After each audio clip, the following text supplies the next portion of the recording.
এই জমিনে উলামায়ে কেরামের প্রতিষ্ঠিত মক্তব, হিফজ বিভাগ, সামাহি মক্তবগুলো জাতির প্রত্যেকটি সন্তানকে কোরআনের তেলাওয়াত শিক্ষা দেওয়ার চেষ্টা করতেছে। এদেশের মাদ্রাসাগুলো মুসলমানদের সন্তানদেরকে কোরআনের মর্ম শিক্ষা দেওয়ার জন্য 10 থেকে 12 বছরের শিক্ষা সিলেবাসের মাধ্যমে চেষ্টা করতেছে। তারপর আসো তালিমে হিকমত, দাওয়াতুল হকের মাধ্যমে উম্মতের এক ফরিক, এক দল উলামায়ে কেরাম নামাজ, রোজা, তারপরে উযু, আযান, ইকামতের এই বিষয়গুলোর প্র্যাকটিক্যাল তালিম দিচ্ছে। আরেক দল উলামায়ে কেরাম দাওয়াত এবং তাবলীগের মেহনতের নামে মানুষকে ঘর থেকে বের করে আল্লাহর রাস্তায় নিয়ে তাদেরকে সেখানে প্র্যাকটিক্যাল ভাবে আল্লাহর দ্বীনের তালিম, কোরআনের তালিম দিচ্ছে। আর কিছু বিষয় আছে যেগুলো দাওয়াতুল হকের লোকেরাও বলবে না, কিছু বিষয় আছে যেগুলো দাওয়াত এবং তাবলীগের ভাইরাও বলবে না। এমন কিছু আল্লাহর কোরআনের বিধান আছে সেই বিধানগুলো বাস্তবায়ন করতে হলে সমাজ এবং রাষ্ট্রীয় শক্তির প্রয়োজন হয়। কোরআনের সেই বিধানগুলো বাস্তবে প্রতিষ্ঠিত করার জন্যই উলামায়ে কেরাম ইসলামী রাজনীতির কঠিন অঙ্গনে কাজ করতেছে।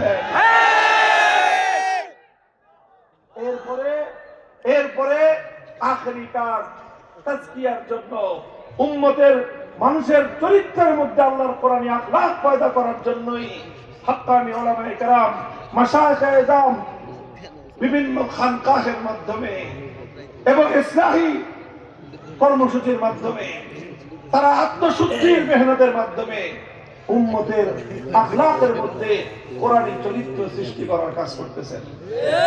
কাজেই সবগুলি কর্মসূচি এক সূত্রে গাঁথা। এগুলোই হলো আল্লাহর নবীর বৈপ্লবিক কর্মসূচির বুনিয়াদ। কাজেই মনে রাখতে হবে, এই কর্মসূচিগুলোর যে কোনো একটার যে বিরোধিতা করে, সে শুধু একটা কর্মসূচির বিরোধিতা করে না, সে আল্লাহর পয়গম্বরের আনিত ইসলামের পূর্ণাঙ্গ কর্মসূচির বিরোধিতা করে। যারা আল্লাহর কোরআনের মক্তবগুলোকে যারা বন্ধ করে দিতে চায়, কোরআনী শিক্ষার আওয়াজকে যারা স্তব্ধ করে দিতে চায়, তারা যেমন ইসলামের দুশমন।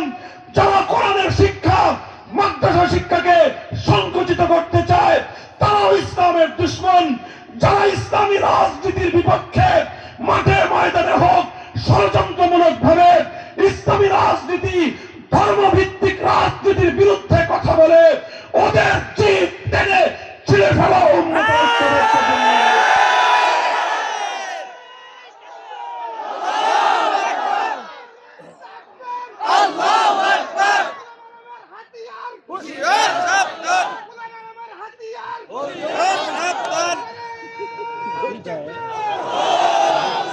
আলহামদুলিল্লাহ।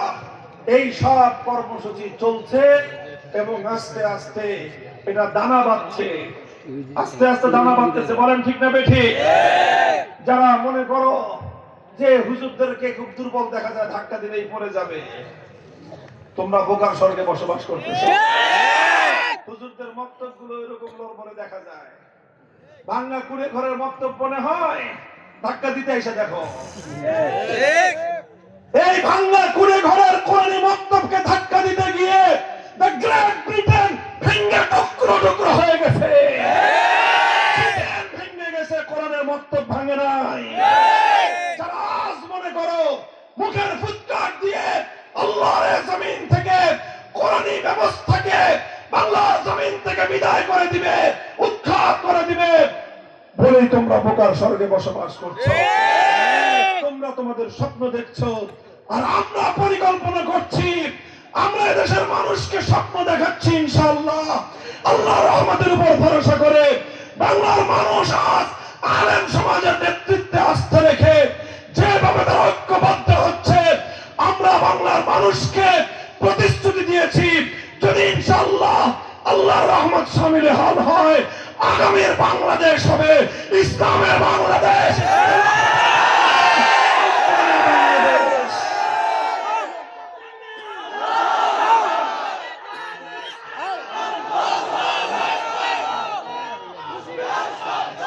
ইসলামের শত্রুরা এই সাথে থাকবেন তো ইনশাআল্লাহ। সকালে স্লোগান দিয়ে বাড়ি গিয়ে ঘুমাবেন সব সময় হ্যাঁ সব সময় আছেন তো ইনশাআল্লাহ। ইনশাআল্লাহ। হ্যাঁ, শুধু মুখের কথা দিয়ে বিপ্লব আসে না। বাংলা ভাষায় একটা কথা বলে, মুখের কথা দিয়ে চিরা ভিজে না, চিরা ভিজাইতে হলে পানি লাগে। ঠিক তদ্রূপ বিপ্লব এমনি আসে না। বিপ্লবের জন্য প্রথমে ঘাম ঝরানো পরিশ্রম করতে হয়। পরিশ্রম শুধু হুজুররা করবে হুজুররা তো আলহামদুলিল্লাহ আল্লাহর দ্বীনের জন্য উৎসর্গিত আছেই।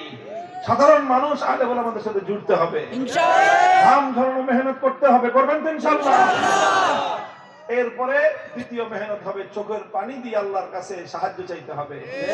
যেইভাবে জুলাই বিপ্লবের আগে এদেশের নারী, শিশু, পুরুষ, আবার বৃদ্ধ বনিতা তারা অকাতরে চোখের অশ্রু নজরানা দিয়ে আল্লাহর কাছে সাহায্য চাইছিল ঘরে ঘরে, ঠিক ওইভাবে আল্লাহর কাছে সাহায্য চাইতে হবে। এরপরে ঘাম আর অশ্রু দিয়ে যখন এইভাবে একটা পরিবেশ তৈরি হবে, চূড়ান্ত পর্যায়ে শেষ ধাক্কা দেওয়ার জন্য একটা শহীদি ঈদগাহ লাগবে। কিসের ঈদগাহ? নামাজের ঈদগাহ তো আছেই, শহীদি ঈদগাহ লাগবে। শহীদি ঈদগাহ, সেই শহীদি ঈদগাহে প্রয়োজনে মাথায় কাফনের কাপড় পরে আল্লাহর জমিনে আল্লাহর কোরআনের রাজ কায়েম করবার জন্য শাহাদাতের শপথ নিয়ে কারা কারা হাজির থাকবো?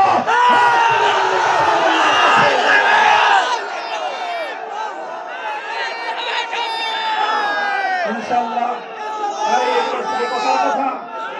শুধু কথার কথা না, শপথ, শপথ, অঙ্গীকার, ইসলামী সমাজ গঠনের অঙ্গীকার, কোরআনের সমাজ গঠনের অঙ্গীকার।